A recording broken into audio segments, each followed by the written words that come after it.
conducción de la historiadora Noelia Quintana por Radio Ñandutí.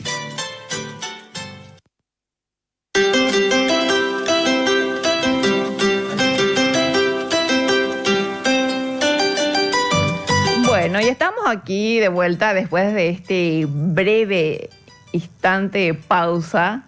Estábamos hablando con Rafael, ¿verdad? De tantas cosas que se dicen, ¿verdad? Los nombres que se dieron, como la influencia de la literatura también, como que caló mucho en el momento de que la gente emite sus opiniones con relación a San Fernando, ¿verdad? Es decir, las imágenes, le ves a López ahí con una cabeza que le decapitó él luego a alguien y un osario, ¿verdad? Ahí debajo que le sostiene, ¿verdad? Es decir, una imagen argentina, dicho sea de paso, ¿verdad? Y dentro de este tema, ¿qué es lo que la gente conoce sobre este hecho histórico? Normalmente, como dice una querida amiga, la señora Carmen Candia, por más de 150 años estuvieron muy panchos, muy tranquilos. Esta versión tan falsificada sobre San Fernando de López, el que tenía sed de sangre y que aprovechó esta circunstancia para mandarle matar a todos sus enemigos. Nambrena luego era un tribunal de sangre, pobrecito Verges, que era el intelectual, y no saben que José Verges se subió cuando hicieron el pasaje de Humaitá, y eso lo dice justamente ingleses y franceses que nos relatan eso, a hablar y a informarle a los brasileños de nuestra situación, cómo estaba nuestro ejército, lo vacío que estaba nuestra capital, ¿verdad? Sin que él haya tenido una autorización, por más que él sea un ministro, ¿verdad? Él no tenía autorización del presidente de la República y el comandante de los ejércitos para dar este tipo de datos, ¿verdad? Y bueno, realmente este plan de estos revolucionarios, o mejor dicho, de estos conspiradores, no tuvo el éxito necesario porque ellos no tuvieron un hombre que quiera asumir públicamente este hecho, ¿verdad? Porque si salía mal, sabían bien ellos que estaban infringiendo todas las leyes de la República, que estaba en juego nuestra soberanía.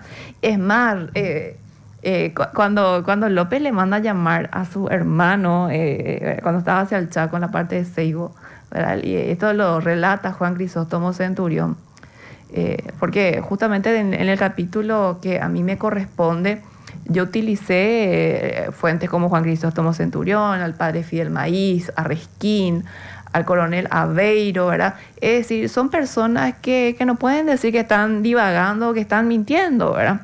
Y decía Centurión que López estaba con Caballero y le dice, bueno, ¿qué es lo que querían hacer en Asunción? ¿Qué es lo que quisieron hacer en Asunción? ¿Qué es lo que hicieron en Asunción, verdad? Y sale Ángel Benigno y le dice, y bueno, nosotros no sabíamos tu situación, no sabías si estabas muerto, qué pasó con el ejército. Nosotros empezamos unas negociaciones, ¿verdad? Con los enemigos para resguardar nuestros patrimonios y nuestras vidas. Y entonces López dice, nos relata Centurión, y dice, caballero, estos son más negros que los mismos negros. ¿verdad? O sea, está primero el patrimonio personal, claro, salvaguardar. ¿te imaginas bueno, eso? Estamos en una situación mientras tanto morían de guerra miles de personas por día, ¿verdad? El pueblo y bueno, valeroso. Y lo triste de esta situación es que a través de obras, por más que sean exquisitamente escritas en la literatura, ¿verdad? Que demasiado gusto lo da a leer de cómo lo enfocan, pero está mal. El contenido no es el correcto, claro, ¿verdad? Y pasa a ser en obras de teatro, ¿verdad? Sí. Y dice, pero es arte, ¿verdad? Yo digo, sí, es arte y se respeta, ¿verdad? Pero el tema es que la gente consume eso como algo cierto, ¿verdad? Y eso es un atentado a los objetivos nacionales constitucionales vigentes, ¿verdad? Que es el resguardo de nuestra cultura, de nuestra identidad, ¿verdad? De nuestra soberanía cultural, porque hay varios tipos de soberanía, ¿verdad? Y bueno, y están atentando contra eso, ¿verdad? Al manipular la historia, ¿verdad? Y justamente esto pasa, ¿verdad? Porque no hay un análisis de fondo de esto, ¿verdad? Y por eso es que a mí me llamó mucho la atención cuando justamente en tus capítulos vos nos contás que se establece una suerte de consejo, ¿verdad? Que estaban conformados por militares, que estaba conformado por sacerdotes, y los sacerdotes también estaban dentro de este tema como jueces, ¿verdad? Existe una polémica muy grande que lo tocó justamente Emilio Urdapilleta con relación al proceso del obispo Palacios, ¿verdad? Hay muchas exageraciones, ¿verdad? Por ejemplo, Fidel Maíz nos contaba como que tenía dos caras el obispo, ¿verdad? Una cosa era lo que le decía López, otra cosa eran sus hechos, sus acciones, y cómo inclusive prohibía desde el púlpito, ¿verdad? Que se hable bien sobre la causa nacional, ¿verdad? Y cosas así, hasta que salió y se descubrió todo por medio, estábamos hablando de los careos, ¿verdad? Uh-huh. Que era un sistema, ¿verdad? Se ponían uno enfrente de otro. Claro, primero en preguntas, solitario, sí, primero sí, en sí. solitario.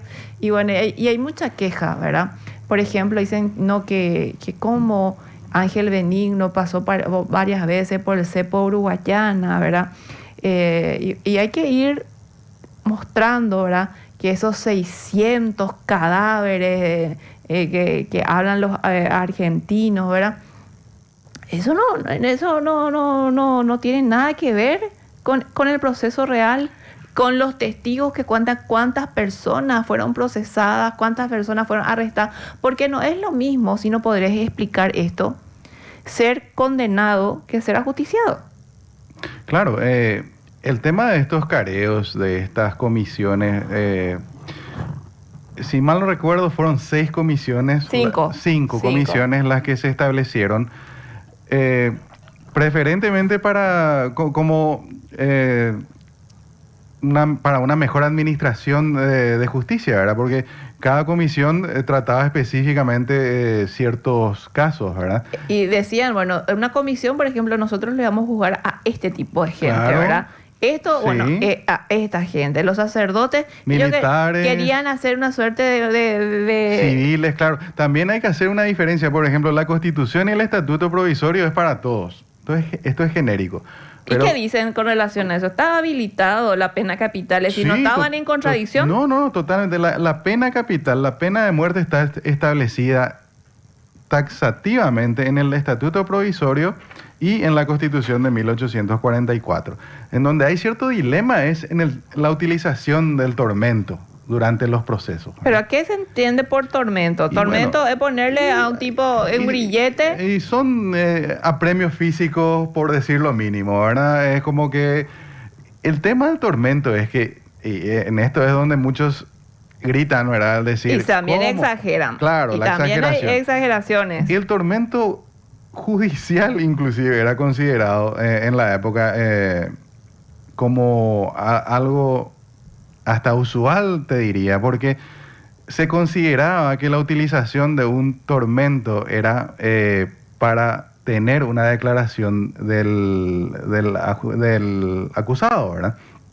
Hoy por hoy nos suena una locura, es categórico eso, ¿verdad? Es decir, como una declaración vertida en un proceso de apremio físico, por supuesto que no tiene valor, como una persona por supuesto va a declarar en su contra para librarse del suplicio, qué sé yo, cosas así.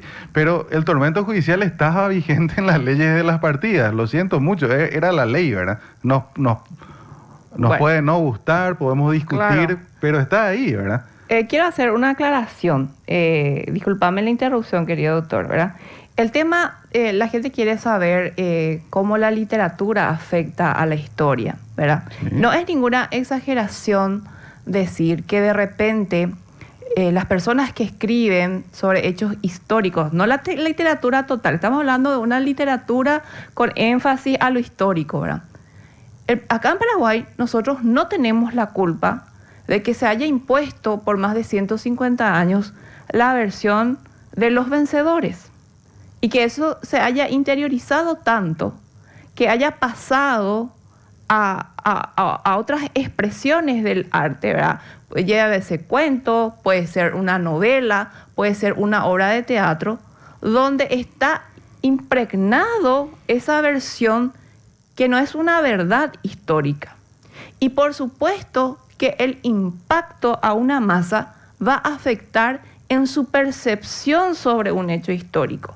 Y eso está lejos de ser, o podríamos decir, una exageración o una mentira. Es una realidad que nosotros tenemos que ver. Bueno, todo eso está correcto, ¿verdad? Y además la literatura tiene permisos, ¿verdad?